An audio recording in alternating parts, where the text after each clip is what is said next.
देखिए भाई, अब y का मान ज्ञात करोगे x बराबर -1 पर। x बराबर -1 दिया हुआ है, x बराबर -1 पर आपको किसकी वैल्यू ज्ञात करनी है भाई? y की वैल्यू। तो देखिए x बराबर -1 पर y का मान ज्ञात करना है आपको, तो कीजिए भाई मान।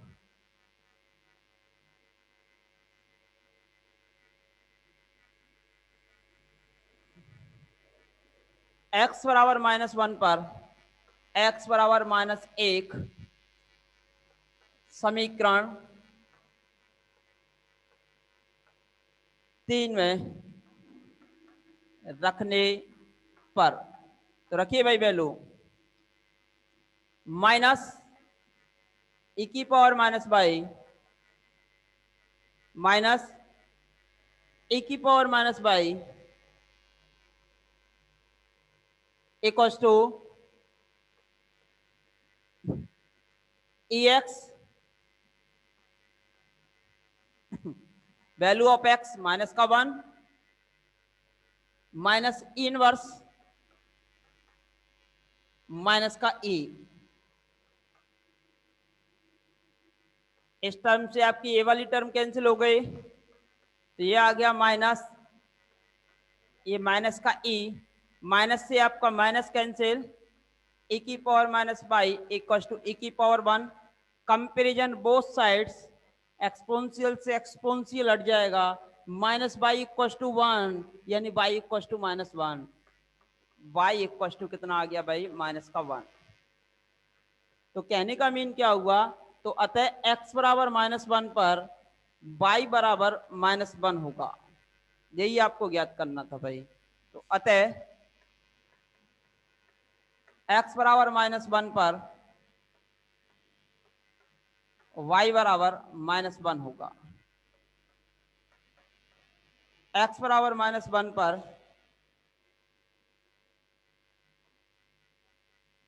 y बराबर -1 होगा। तो इस प्रकार आप चरों के पृथक्करण का उपयोग कर क्वेश्चन सॉल्व कर पाओगे भाई। इसके बाद नेक्स्ट क्वेश्चन, इसके बाद नेक्स्ट क्वेश्चन की तरफ बढ़ोगे। हाँ जी, इसके बाद आप नेक्स्ट क्वेश्चन की तरफ बढ़ोगे। थोड़ी स्पीड बनाइए, साथ ही साथ लिखने का प्रयास भी कीजिए भाई। आप साथ ही साथ लिखने का प्रयास भी करेंगे तो देखिए भाई,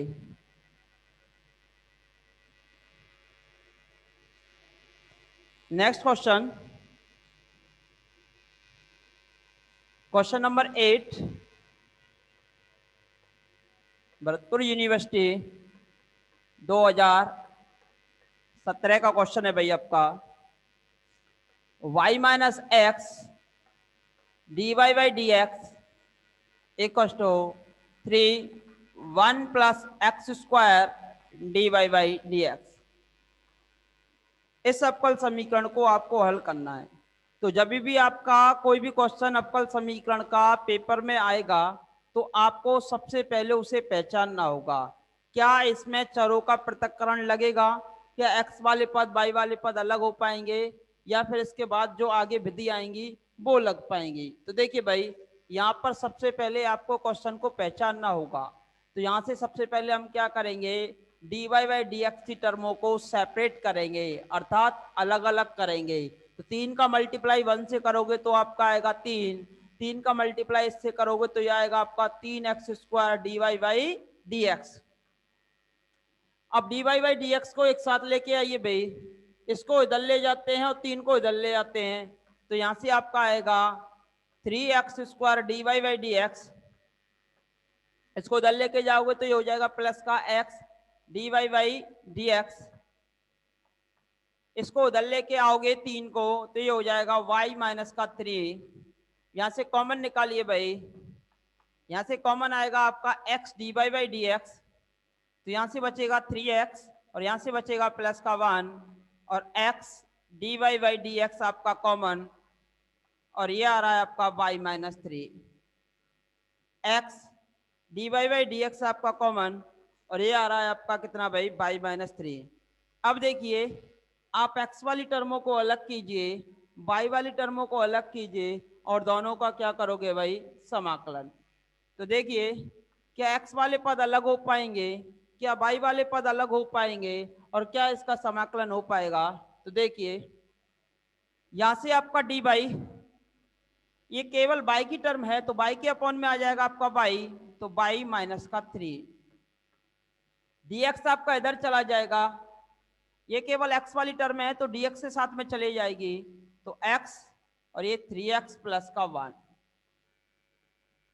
अब क्या करोगे भाई समाकलन करने पर, समाकलन करने पर तो इसका समाकलन कीजिए भाई।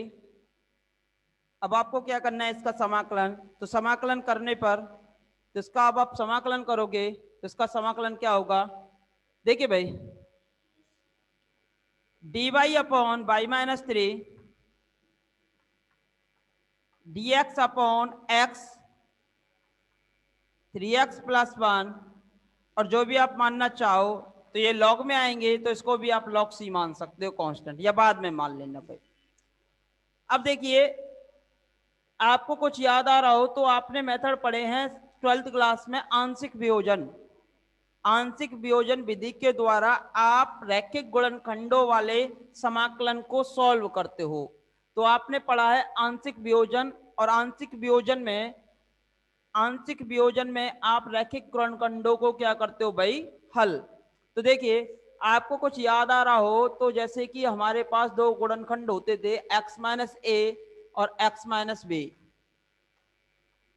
इसको आंशिक वियोजन के द्वारा आपको तोड़ना था dx। तो देखिए आपको कुछ याद आ रहा हो तो आप मानते थे इसे a upon x minus a, दूसरे को मानोगे आप b upon x minus b, a upon x minus a plus b upon x minus b. अब इसका एलसीएम लीजिए भाई, तो अब इसका एलसीएम लेंगे तो ये आएगा a एक्स माइनस बी और ये b x minus a upon x minus a x minus b, और ये आता है आपका x minus a x minus b. इससे ये कैंसिल होगा तो ये a x minus b v x minus a equal to आपका कितना निकलता है 1। कितना निकलता है भाई 1। अब हमें a की वैल्यू निकालनी है और b की वैल्यू निकालनी है, तो इसका क्या हो जाएगा आंशिक वियोजन हो जाएगा, और इसका समाकलन आप जानते हो a log x minus a, और इसका हो जाएगा v log x minus b. तो देखिए भाई पहले हम क्या करेंगे x के गुणांकों की तुलना, मैं केवल मेथड बता रहा हूं भाई, 12th क्लास में आप सीख के आते हो।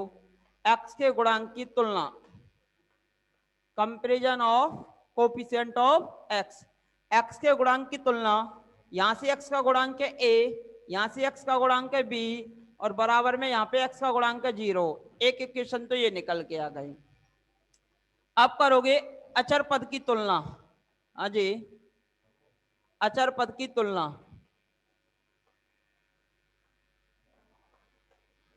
अचर पद है यहां से माइनस का बी ए, यहां से है माइनस का ए बी, और बराबर में बी। तो b की वैल्यू किसके इक्वल है यहां से निकालिए भाई, b इक्वल टू है माइनस का a, यहां पे रिप्लेस कीजिए भाई माइनस बी ए, तो माइनस का a रिप्लेस करेंगे तो कितना हो जाएगा भाई, b इक्वल टू है माइनस का a, तो ये हो जाएगा प्लस का a equal to 1, a common, तो यहां से a minus b equal to 1, तो वैल्यू ऑफ a निकल के आ गई 1 अपॉन a माइनस बी।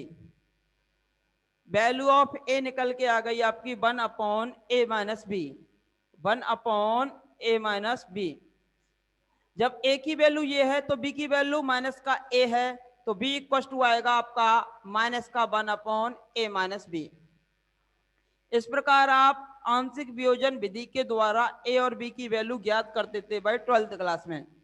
अब देखिए कुछ क्वेश्चंस ऐसे होते हैं कि आप उन्हें डायरेक्ट सॉल्व करने का प्रयास कीजिए। और कुछ विधियां ऐसी होती हैं कि उन्हें आप डायरेक्ट भी सॉल्व करने का प्रयास कीजिए। तो ये आंशिक वियोजन आप सीख के आते हो 12th क्लास में। अब देखिए, अगर हम इसी से सॉल्ट मेथड के द्वारा ए और बी की वैल्यू निकालेंगे तो कैसे निकालेंगे। तो देखिए, हमें ए की वैल्यू चाहिए और किसकी वैल्यू चाहिए भाई, बी की वैल्यू चाहिए बाय सॉल्ट मेथड। तो देखिए, सॉल्ट मेथड के द्वारा हमें तो केवल, उसने ये थोड़ी ना कहा है कि आंशिक वियोजन से सॉल्व कीजिए, आपको तो केवल क्या निकालना है, ए और बी की वैल्यू निकालनी है। तो देखिए, यहाँ पर आपके दो रैखिक गुणनखंड हैं। एक रैखिक गुणनखंड है आपका x माइनस ए, दूसरा रैखिक गुणनखंड है आपका x माइनस बी। तो देखिए भाई, एक x माइनस ए है और एक है आपका x माइनस बी। अब मुझे ए की वैल्यू चाहिए कैपिटल ए और यहां से मुझे कैपिटल बी चाहिए, तो कैसे निकलेगा वो देखिए। जब आपका गुणनखंड x माइनस ए है तो x माइनस ए बराबर 0, तो x बराबर ए, x बराबर ए शेष में रख दीजिए। इसे ढकिए, जो गुणनखंड है उसको ढकेंगे, शेष में x बराबर ए रख दो। तो ए रखेंगे तो a minus B, 1 upon A minus b, तो 1 अपॉन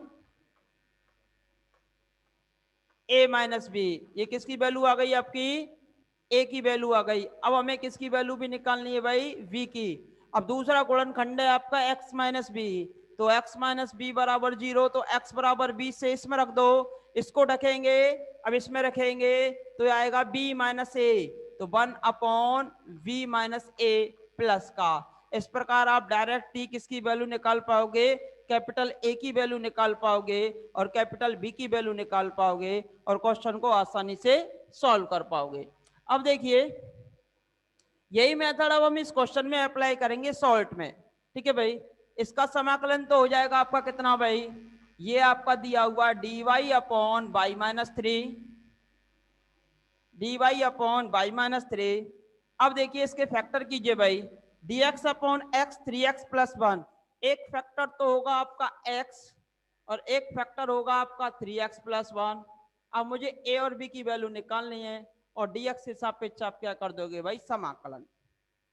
तो एक गुणनखंड तो आपका x है और एक है आपका 3x प्लस 1। तो आप पहले x बराबर 0 रखोगे भाई, पहले कितना रखोगे, x बराबर 0 शेष में। तो शेष कौन सा बचा, ये वाली टर्म बची, इसमें x बराबर 0 कीजिए भाई, 3 इंटू 0 0 प्लस का 1, तो 1 अपॉन 1 1 ही बच रहा है आपका। a का मान कितना आया भाई, 1। अब दूसरी टर्म में आपकी 3x प्लस 1, तो 3x प्लस 1 बराबर 0, तो x बराबर कितना आएगा भाई, माइनस का 1/3। इस गुणनखंड को ढककर x बराबर -3 1/3 रखिए।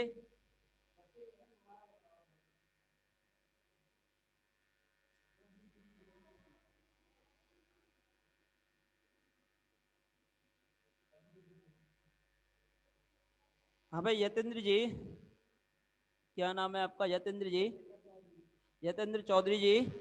अभी हमने बताया ही कहाँ है, अभी तो आपका चल रहा है ना, हम इसको बता रहे हैं, आप समझने का प्रयास कीजिए। जब ये आपका कंप्लीट हो जाए, जब समझ ना आए तब तो आप पूछना, पहले अभी हमारा ये चल रहा है, हम आपको मेथड ही तो बता रहे हैं, केवल आप ध्यान दीजिए यहाँ पर हम कैसे समझा रहे हैं उसे सीखिए। ठीक है, हम कह रहे हैं कि हम सॉल्ट में कैपिटल ए और कैपिटल बी की वैल्यू निकालना चाहते हैं आंशिक वियोजन विधि के द्वारा। अब आंशिक वियोजन विधि के द्वारा कैपिटल ए और कैपिटल बी की वैल्यू कैसे ज्ञात करोगे, वो हम आपको बता रहे हैं। यहाँ पर हमारे पास दो रैखिक गुणनखंड हैं, एक तो x है, एक 3x प्लस 1 है। तो दो आएंगे, एक x आएगा और एक आएगा 3x प्लस 1। ए आता है और यहाँ पे b आता है, हमें a और b की वैल्यू निकालनी होती है। इतना तो क्लियर है भाई। अब ए की वैल्यू कैसे निकालेंगे वो हम यहाँ पे बता रहे हैं आपको। देखिए भाई, ए की वैल्यू हम क्या करेंगे, जो गुणनखंड लिया है हमने x लिया है, तो x बराबर 0 शेष में रखेंगे। शेष क्या बचा, x को रख लीजिए। अब शेष बचा है 1/3x प्लस 1, इसमें 0 रखना, 3 इंटू 0 0 प्लस 1 1, 1/1 1, कितना आ गया 1। अब दूसरा गुणनखंड कितना आपका 3x प्लस 1, अगला गुणनखंड है आपका 3x प्लस 1, तो 3x प्लस 1 बराबर 0, तो x बराबर -1/3 शेष में रखेंगे, इसको ढक लेंगे, इसमें रखिए भाई -1/3, तो माइनस का 1/3 रखेंगे तो 3 चला जाएगा आपका ऊपर और 1 आ जाएगा आपका नीचे, तो माइनस का 3, तो ये कितना आएगा भाई, माइनस का 3। और ये आपका हो गया dx, ये क्या हो गया dx, और समाकलन नेतांक जो भी आप यूज कर रहे हो log c।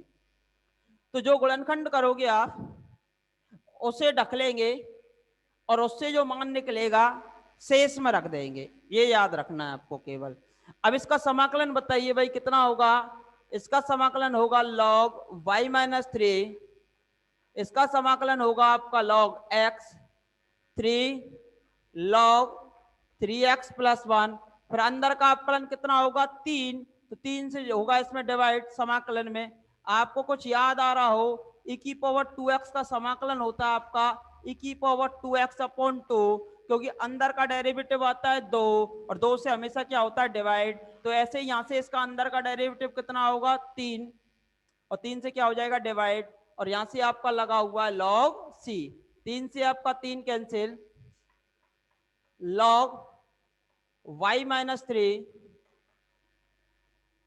log m plus n log m n log m minus n log m upon n x upon 3x plus 1, और ये हो जाएगा xc, log से log हट जाएगा आपका, तो y माइनस 3 बराबर xc upon 3x plus 1, xc upon 3x plus 1, xc upon 3x plus 1, तो 3x प्लस 1 को इधर भेजिए भाई, y माइनस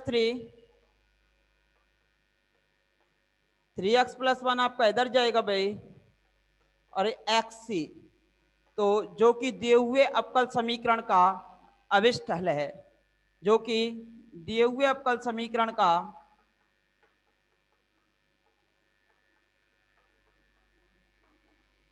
जो कि दिए गए अवकल समीकरण का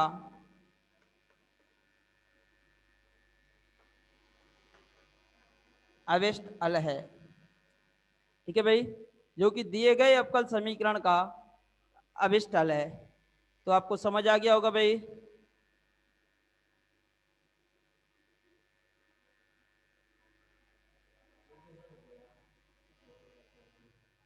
ठीक है भाई, समझ आ गया होगा सभी के। रेगुलरिटी के साथ क्वेश्चन सॉल्व करोगे आप डेली रोजाना, ऐसा ना हो कि हम करा जाएं और आप घर से क्वेश्चन सॉल्व ना करो, तो आप डेली क्वेश्चन सॉल्व करोगे भाई, तो हमारी एक्सरसाइज फर्स्ट भी कंप्लीट हो जाती है हमारी ओर से, जिसमें से 12 में से कम हमने 6 या 7 क्वेश्चंस आपको सॉल्व करा दिए। अब क्वेश्चंस आप आगे सॉल्व करोगे। नेक्स्ट क्लास जब हमारी होगी तब हम आपको पढ़ाएंगे समघात अवकल समीकरण, होमोजीनियस डिफरेंशियल इक्वेशन। ये जो चैप्टर है आप 12th क्लास में भी पढ़ के आते हो, परंतु आपको कुछ याद नहीं होगा।